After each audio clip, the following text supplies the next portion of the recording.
Very little is known of Logan, the man we refer to as Wolverine.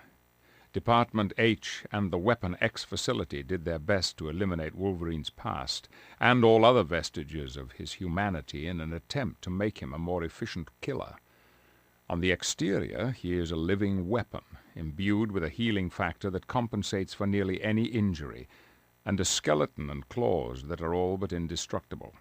At his core, however, he is much, much more. He is both noble and savage, the prototypical masterless samurai, seeking to understand his past in the hopes that it will lead him to a brighter future.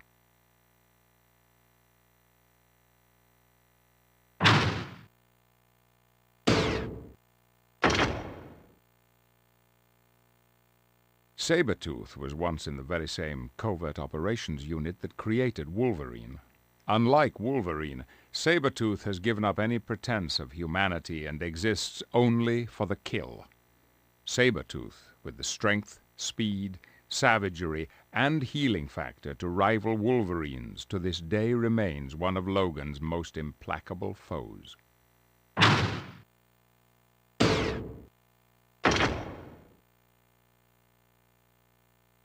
Wolverine's first assignment with Department H was no small task. Find and eliminate the Incredible Hulk. On that mission he encountered the Wendigo. This poor soul is the result of an ancient curse placed upon the Canadian wilderness and lives off human flesh. Although the curse can be passed on to different people, the spirit that is the Wendigo will always remember one of its greatest foes, Wolverine.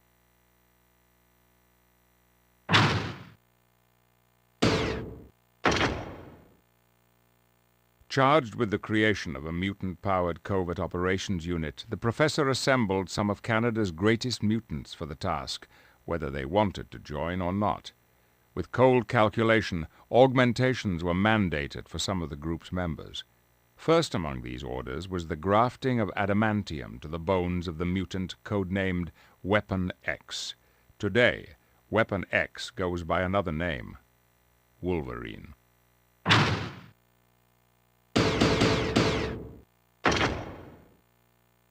Caught up in events that she was powerless to change, Carol Hines felt she had no choice but to follow orders in the creation of Weapon X. But as Carol shall no doubt discover, there is almost always a choice, and verily there are always consequences.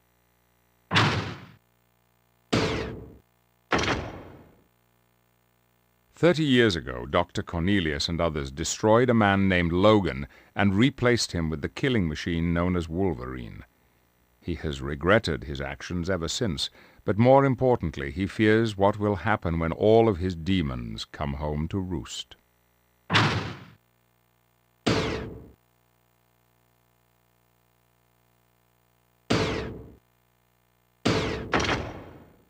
Nestled deep within the Canadian wilderness, Department H and the facility were responsible for the Weapon X program some 30 years ago. Now the facility is running again, carrying out new, sinister agendas and tying up loose ends. One of these loose ends happens to be the elimination of the now wayward members of a 30-year-old super soldier program known as Weapon X.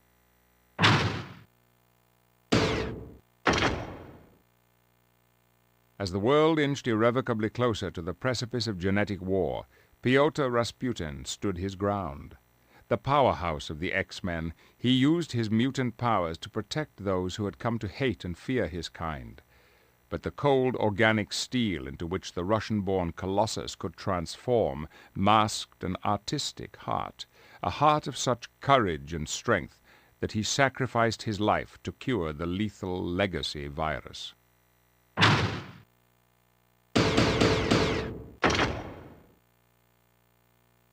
When my stepbrother, Cain Marco, discovered the power residing within the gem of Sitorak, he became the unstoppable Juggernaut. Unfortunately, he has since used his almost limitless might to fuel his long-harbored resentment toward me, clashing time and again with myself and the X-Men over the years. Now Cain is being held in the void, there until he is either rehabilitated or we devise a means to divest him of the mystic energies which make him such a dangerous foe.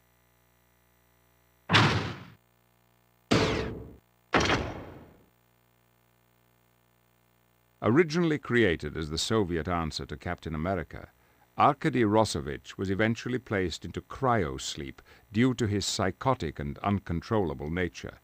He has recently been reawakened and has resumed his quest for the carbonadium synthesizer, the only device that can stabilize his mutant ability to generate death pheromones. The whereabouts of the C synthesizer are known to only one man, Wolverine.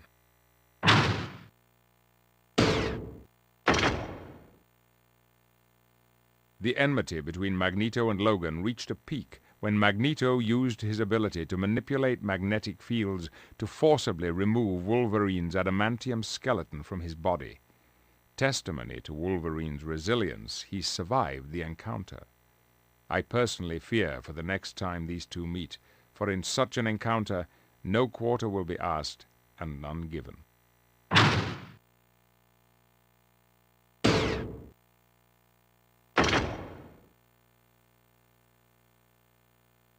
Wolverine's skeleton can be credited to Lady Deathstrike's father, who developed the process by which adamantium can be bonded to bone. Upon her father's murder, Lady Deathstrike vowed to revenge herself on the man she mistakenly believes to be responsible, Wolverine. To that end she will employ any means necessary, going so far as to transform herself into a cyborg in the hopes that it will be enough to restore her honor and put her father's memory to rest.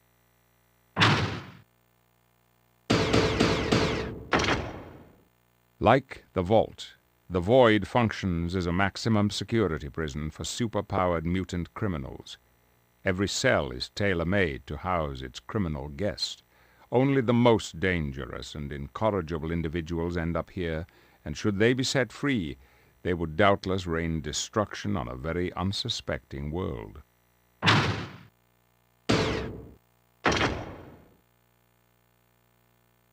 This new breed of shock troopers is the latest to come from the darkened corners of Department H and the facility. Led by a soldier known only as May Deuce, the mutant hunters carry out the directives of their masters in Department H with a cold and ruthless efficiency.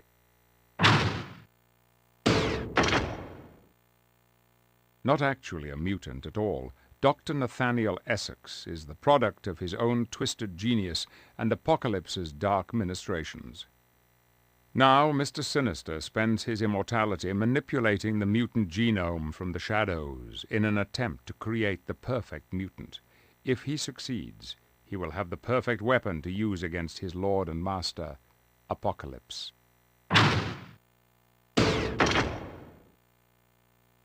Known as En-Saba-Nur in a time before the pyramids were first built in Egypt, Apocalypse is the first of our kind, and self-proclaimed High Lord of all mutants. Apocalypse has, in his long lifetime, influenced events through manipulation from the shadows or open warfare accompanied by his horsemen.